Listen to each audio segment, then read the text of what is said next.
Catequesis del Papa Francisco sobre la oración. La oración de los Salmos, segunda parte. Queridos hermanos y hermanas, buenos días. Completamos hoy la catequesis sobre la oración de los Salmos. Ante todo, notamos que en los Salmos aparece a menudo una figura negativa, la del impío, es decir, aquel o aquella que vive como si Dios no existiera.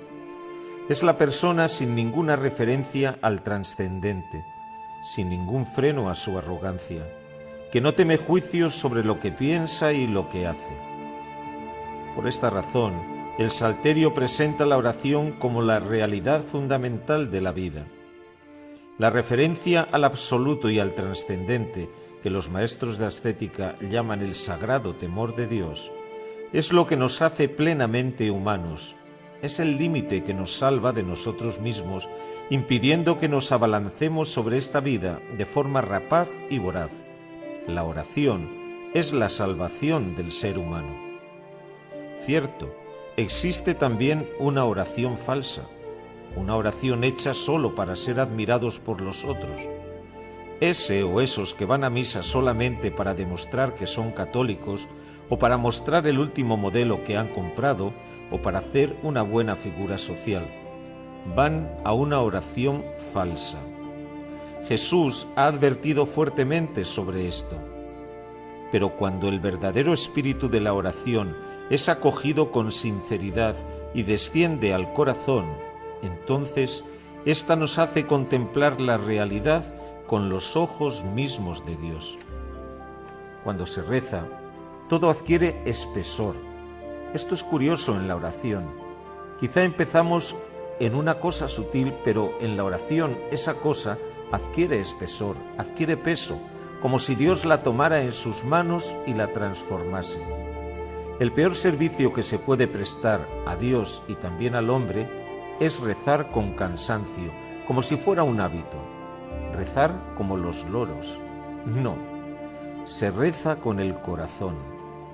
La oración es el centro de la vida. Si hay oración, también el hermano, la hermana, también el enemigo se vuelve importante. Un antiguo dicho de los primeros monjes cristianos dice así: beato el monje que después de Dios considera a todos los hombres como Dios. Quien adora a Dios, ama a sus hijos.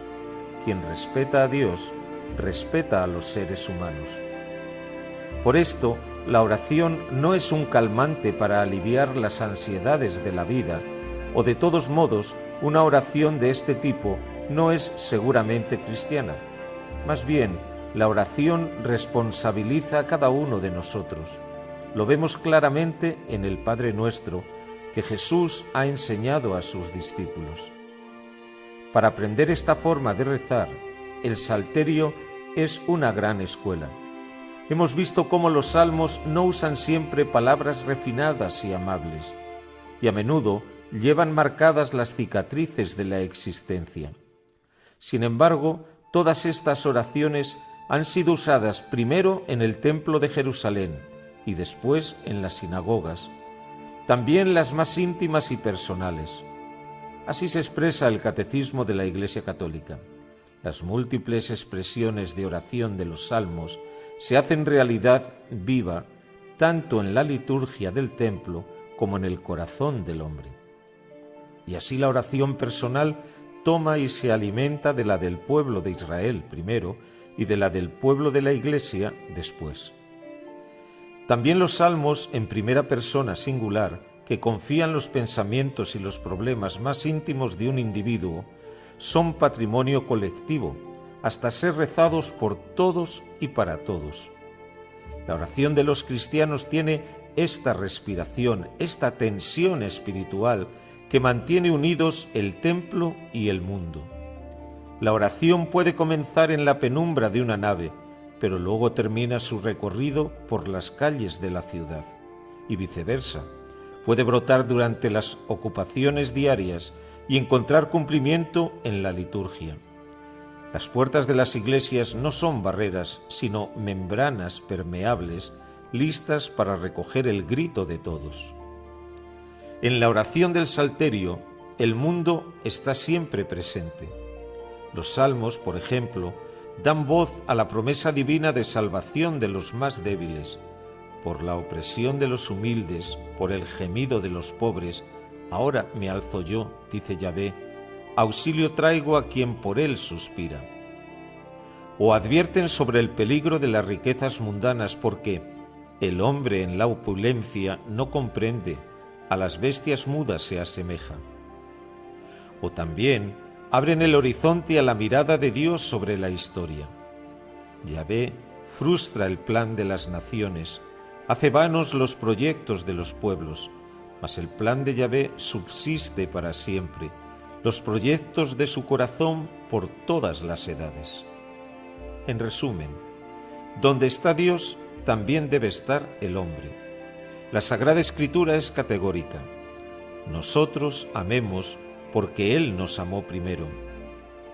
Él siempre va antes que nosotros. Él nos espera siempre porque nos ama primero, nos mira primero, nos entiende primero. Él nos espera siempre. Si alguno dice amo a Dios y aborrece a su hermano, es un mentiroso, pues quien no ama a su hermano, a quien ve, no puede amar a Dios a quien no ve. Si tú rezas muchos rosarios al día, pero luego chismorreas sobre los otros y después tienes rencor dentro, tienes odio contra los otros, esto es puro artificio, no es verdad. Y hemos recibido de Él este mandamiento: quien ama a Dios, ame también a su hermano. La Escritura admite el caso de una persona que, incluso buscando sinceramente a Dios, nunca logra encontrarlo, pero afirma también que las lágrimas de los pobres no se pueden negar nunca, so pena de no encontrar a Dios. Dios no sostiene el ateísmo de quien niega la imagen divina que está impresa en todo ser humano. Ese ateísmo de todos los días. Yo creo en Dios, pero con los otros mantengo la distancia y me permito odiar a los otros. Esto es el ateísmo práctico.